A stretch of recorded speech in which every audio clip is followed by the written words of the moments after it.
Good morning, everybody. It is your friendly neighborhood American vlogger doing things in Danish as always. Now, a lot of you have been asking, why did I move to Denmark? Well, I've covered this before, but I have no problem telling the story again. So, the reason of how and why I came over to Denmark is because of my wife. But at that moment in time, she was just a girl. This was way back in 2002.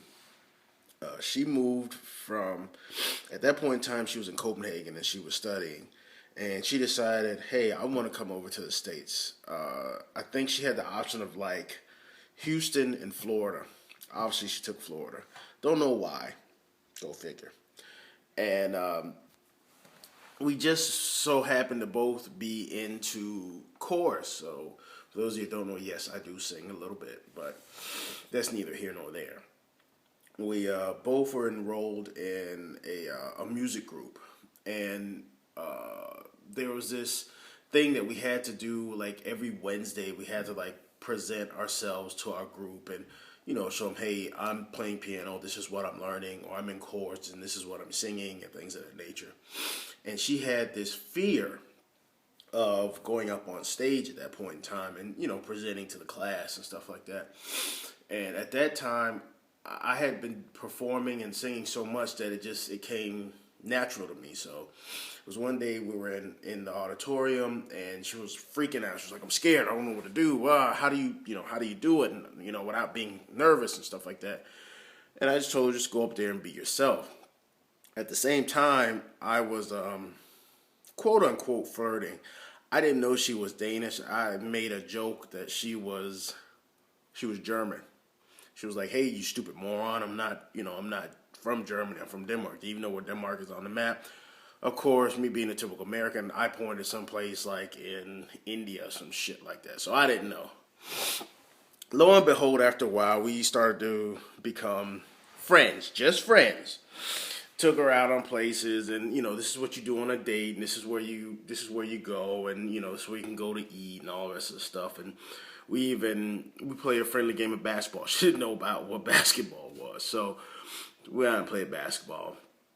At that moment in time, I was a typical teenage American dude, and there was only one thing on my mind, and of course, I was trying to get laid. So after a while, we talked and we went out on dates and stuff like that, and there's another hidden story in the way we became boyfriend and girlfriend, but I won't get into that because it's kind of stupid.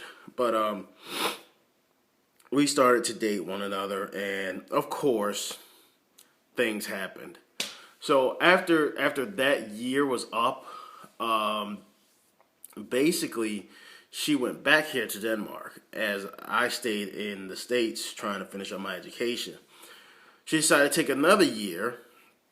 Yeah, it was in 2003, 2004, something like that. And again, I spent most of the time over at her student village place, and we did typical dating, boyfriend, girlfriend things.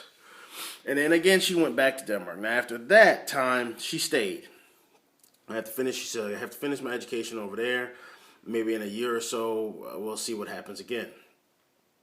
All that time from, I think, '04 to '06, sort of, in between that time space, we were dating while I was in the States and while she was in Denmark. Yes, it was very rough, and I will advise people a long-distance relationship of this sort, it's very tough. It is very tough. There were some bumpy roads that we had during that time. I will admit that.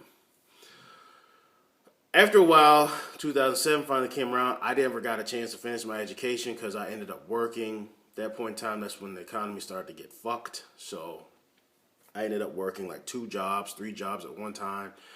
And I dropped out of my education for a while. But then I started to pick it back up a little bit. But then we also started to talk and realize she wanted to come back for a half a year and go to the university level, University of Miami. And at that point in time, I was like, I need to get the hell out of my parents' house.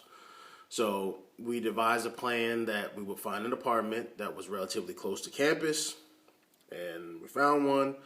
I moved out of my parents' house. She came down for a half a year, and we found out at that point in time, yes, we can live together. After that half year was up, she pretty much told me, it's like, look, I don't think I'm ever going to come back. So we found out we can pretty much live with one another. We've known each other for 5 years, and we've dated each other for 5 years. So it's possible we could take this to another step. So, of course, yes, I asked her to marry me. The only stipulation was that I had a choice. Would I like to go to Denmark, or would I like to stay in the States, in Miami? At that point in time, stuff with my family was not the best option. There was not that much support. So, of course, I took the option to come to Denmark. And lo and behold, this is how I came here to Denmark. And we've been in Copenhagen for 2 years, I believe, 2 to 3 years. And then we moved over here to Jylland after my wife finished her education and was given her dream job here at Vestas. So that's the story of how I came to Denmark. For those of you that want to know, I don't particularly think it's a big deal, but I mean, a lot of you are like, wow, man, you speak such great Danish. How long you been here? I've been in Denmark since 2006. I learned Danish right around 2009, so it took a while, yes. Learning Danish, dansk meget svært. Vigtigt. Super vigtigt. For those of you that want to come over to Denmark and think it's all glory and easy, I'm telling you, Danish, I just said Danish is hard, but it's not really hard unless you really put your mind to it. If you focus what you're doing, you can master Danish. There are people, from my understanding, that have been here in Denmark all their lives and can't master Danish. And it's their mother language. So for Danish people to tell me I'm pretty good at Danish, it's a confidence booster. I just wish that they would understand how much more of a confidence booster I can use to try to find a job. So that was the story of how Favorite Vlogger came to Denmark, and is going to be here to stay for quite some time, as long as my opholdstilladelse holds and I do what the Danish parliament and everything, whatever they say I have to do. So I don't think there'll be any issues in the near future. That was the story of how I came to Denmark. So I want to know, how do you guys feel about that?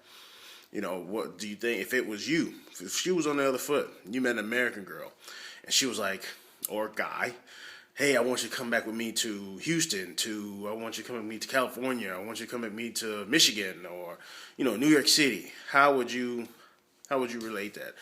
How would you tell your parents? Would you just be like, hey, I'm leaving, never coming back? Would you even say anything? Because I miss my friends. I'm not going to lie. I miss my friends. So that's the story. There's nothing more to it, but I have no regrets. No regrets whatsoever. Glad that I'm here. Hopefully for the rest of my life we'll be here, but that's another story altogether. That's it, guys. Favorite Vlogger signing out. Have a great weekend. Peace out.